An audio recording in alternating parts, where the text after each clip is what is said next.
In today's society, the widespread use of vaccines have helped eradicate numerous diseases that have previously killed millions in earlier times. One such deadly disease was called typhus, a louse-borne disease caused by the bacteria Rickettsia prausecki.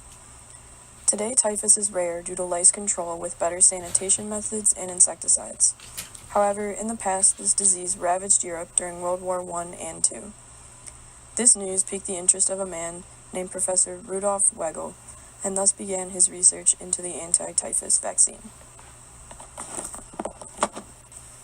Dr. Rudolf Weigl's typhus vaccine protected the population from epidemic typhus, which had claimed the lives of millions in the past. Eluded of a Nobel Prize, Dr. Weigl's work is often overlooked in history due to the political ramifications of World War II. However, Weigl's work not only inspired further vaccine experimentation and production, he worked to protect the members of his lab from deportation by the occupying forces, and secretly went behind the backs of the Nazis to provide his vaccine to the Jewish ghettos. Though his methods were not perfect, his inspiration and impact on scientific and political history should be recognized and respected. Typhus has an incubation period of about 12 days, with a distinct rash appearing around the 5th day on the chest and abdomen. The rash later spreads to the hands, feet, and occasionally to the face. The onset is typically fairly sudden, with chills, fever, and severe headache. Later symptoms include nervousness, mental dullness, and insomnia, with complete delirium occurring by the end of the first week. The fever can last between 10 to 21 days. The first known outbreak of epidemic typhus dates back to the 18th century. The disease mainly affected those who lived in close quarters and unsanitary living conditions where lice could easily spread. Throughout history, the disease has resurfaced at pivotal times, including the Irish potato famine, where the mortality rates of typhus among infants were nearly 50%, and the French Revolution, where it struck Napoleon's army hard. Little was known about the cause of this disease until Charles Nicolle discovered the transmission of epidemic typhus occurred through body lice in 1909, while Dr. De Roca Lima isolated and identified the causative agent, Rickettsia prausecki, in 1916. From 1917 to 1925, there was over 25 million cases of reported epidemic typhus in Russia alone, resulting in an estimated 3 million deaths. However, until Dr. Rudolf Weigl's research in typhus began, there was no existing method for cultivating the bacterium that would allow it to be used for a successful vaccine. Professor Weigl was a man of many trades, as he was a zoologist, parasitologist, comparative entomologist, histologist, and entomologist, and also a professor of biology at the university in Poland. After hearing the news about the bacteria causing typhus, he became an expert in the biology and the pathology of lice. In his research in the early 1920s, he fed infected lice and tested the typhus vaccine using only guinea pigs. Since he wasn't a physician, he was reluctant to try and test his vaccine on humans. However, 2 technicians who worked with Weigl had used the potential vaccine on themselves and let the bacteria-infected lice feed on their skin.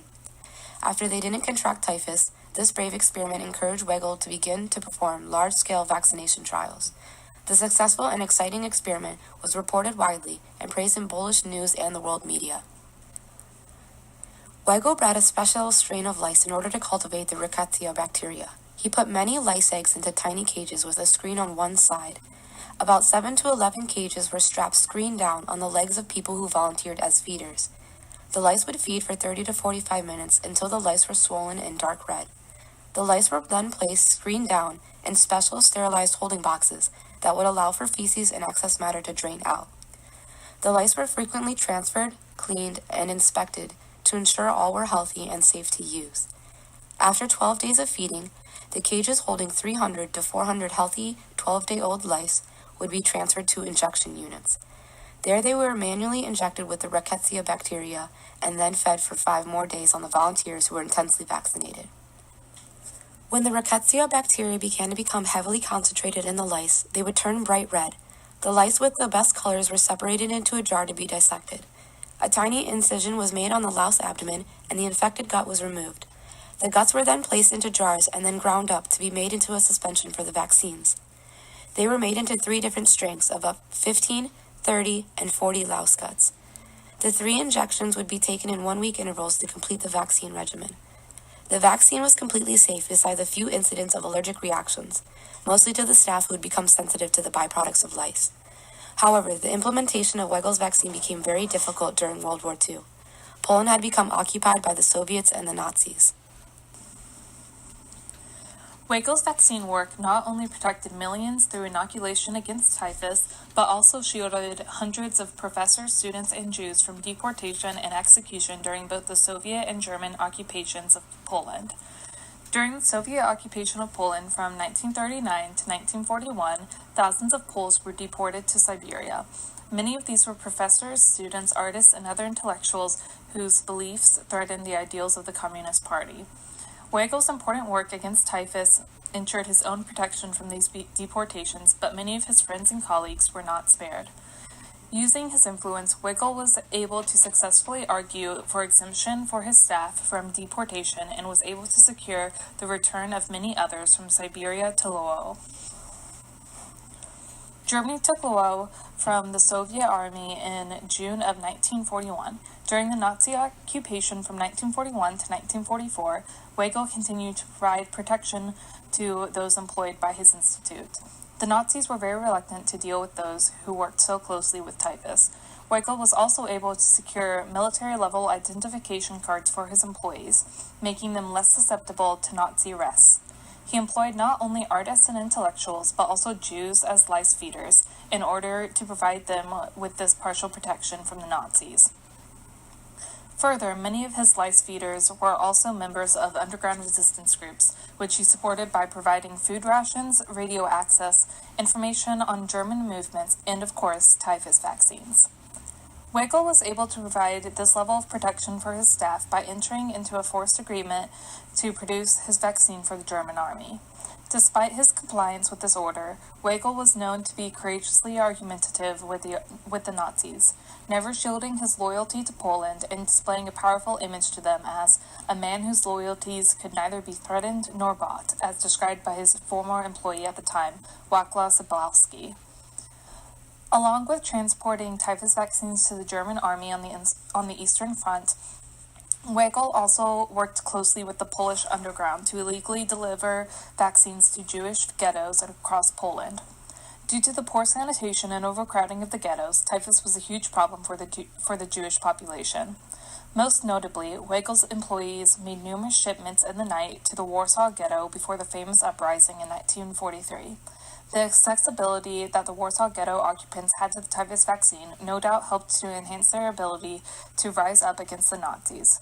Spielman, a survivor of the Warsaw Ghetto, states in his memoir, Weigl was as famous as Hitler in the Warsaw Ghetto.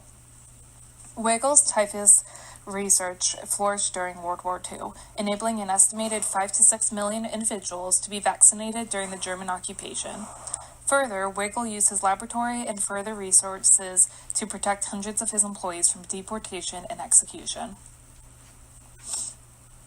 Due to Weigl's successful vaccine, more and more lives could be saved from the deadly typhus epidemic.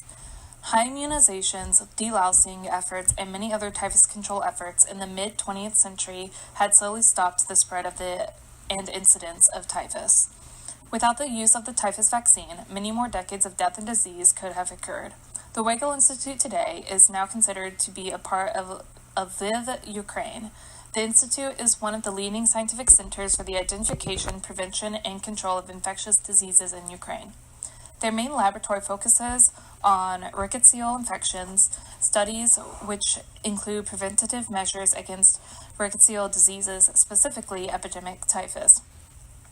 Today, typhus is a very rare disease, with most cases appearing in only a few areas of eastern Africa and rural mountainous areas of South America and Asia.